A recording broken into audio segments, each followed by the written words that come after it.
Mike, I'll recognize you here in just a second, but I do want to mention, we haven't just been laying back and letting the commissioners kick us around and that. I reached out to Sheriff Jim Raymond, Franklin County Sheriff. They have a 330-bed facility, jail. I asked him if he would send his jailer, chief jailer down, Commander Harmon. He agreed to do so. Commander has over 30 years in corrections. In addition, he's been in Iraq and other places redoing their jails, requested by the DOC. This guy's got experience and a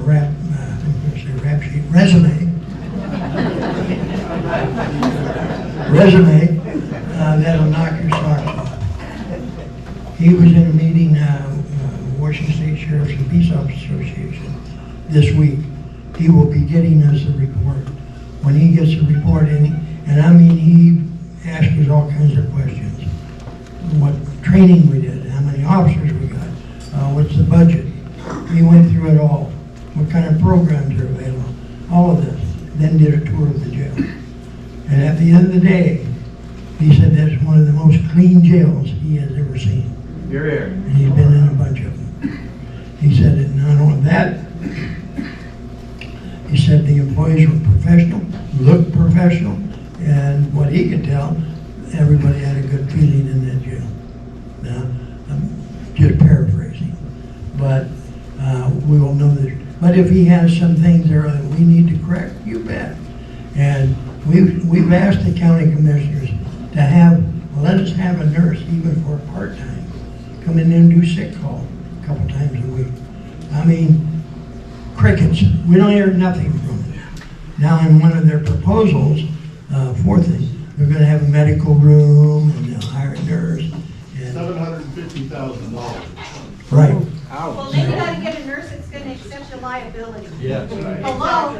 Hello? Well, you're going to have the nurse would have to work under a doctor. And the doctor doesn't always accept the liability either, That's because he right. wasn't there. You He's want. been there. But here's the point I'm getting at, and you're correct on that. Here's the point I'm getting at. This jail that we have right now, the current jail, with some modifications, it's not going to meet accreditation standards, and you're going to find there's only a few jails in the state of Washington that are accredited.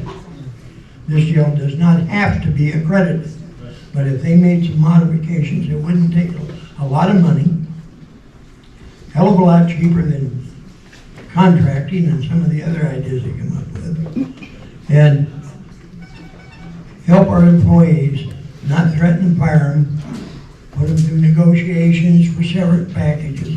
I can tell you, they did do one thing. They were able to get the morale in that jail as low as you could get it. They did accomplish that. And I will never forgive those two commissioners, because in my mind, and I've been in the business a while, in my mind, they flat got caught with their pants down and they lied to the public. They lied to the law enforcement community. And worst thing, it created a problem with the employees of the, hell, we even had inmates, not forced, they volunteered to testify how damn good the jail is.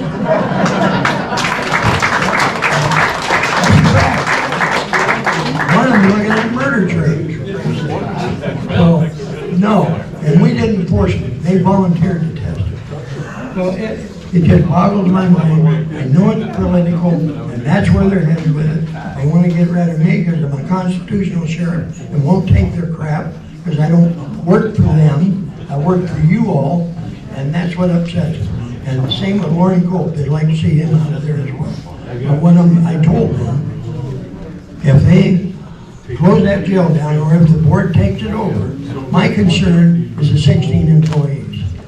Whatever ends up being, as long as they have a job, that's what counts. The other thing is, if they do that, take the jail over, they will remove Lauren because they're going to have a director of the jail who will report directly to the board. Okay? And I'm going to turn around and I'm going to appoint Lauren Cole think somebody asked me that question. Why haven't you used that? I'll tell you why I haven't used that position up until now. Because we only have a minimum of 3 officers working the road. We use that position money to pay overtime out so we can provide a service to the citizens. Because the county commissioners wouldn't step up to do it. And I'm not even here today. I'm talking about these other 2 incompetent liars that are on the board. All right. Over here, Bob.